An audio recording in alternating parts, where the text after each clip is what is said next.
Okay, so we're going to go ahead and start prepping this lactobacillus. So we did the white rice wash, all of that, added milk, and this is whole milk from our Jersey cows, so it's got quite a bit of cream, which actually helps kind of build up a layer on the top. So I'm going to go ahead and pull the curds out, put all that into my regular compost bucket that I use, and leave just the clear LAB at the end. The curds are actually quite great for putting in compost or other stuff. It's quite a bit like kefir that's being made in this process. Okay, so it's quite mixed up after straining out the curds, but we're going to go ahead and let that settle out, and then it's already starting to clarify on the edges, and it'll be left with the clear serum, and then we'll go ahead and add the molasses. Okay, so I'm going to use molasses. We're in a sugarcane growing country, and so molasses is pretty affordable and gets lots of extra micronutrients. We're going to go ahead and add that to what's left after we've taken out the curds from that lactobacillus process we left for about a week. And so we're going to put in 10 liters of molasses to join the 10 liters of LAB serum and multiply that out. You can also use sugar if you don't have molasses.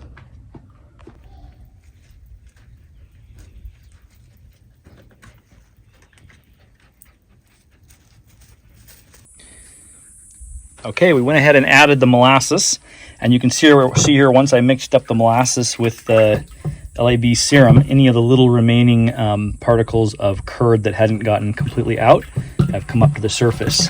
So now this is stabilized and can be quite stable because of the amount of molasses or sugar that you've added.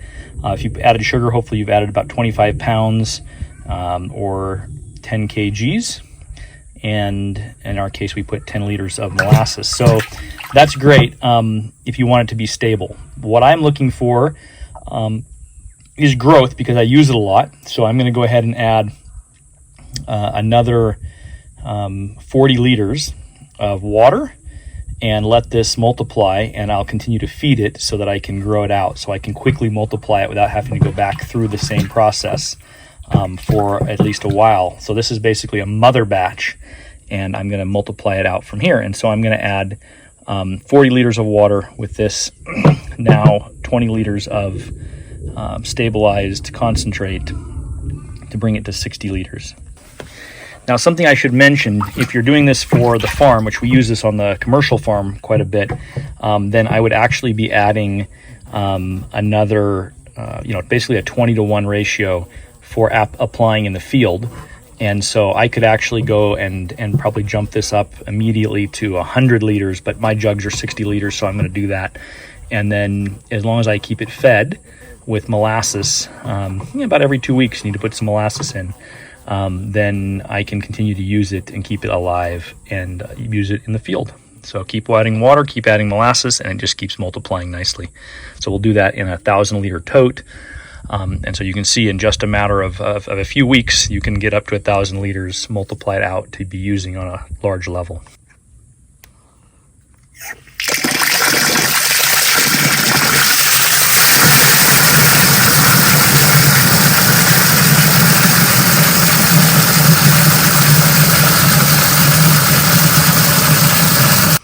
So here we go. It is ready to be multiplying, and I'd say in about a week. I'll probably add a little bit more molasses because it will have done its main multiplication. At that point, you could either add half molasses to your concentration to stabilize it again, so equal parts molasses to the liquid you would have here, or you could go ahead and add more water and the molasses and multiply it out. But then it's going to be alive and it's not going to be stable, and you'll have to keep feeding it. But it's great if you're trying to jump your multiplication up for field applications.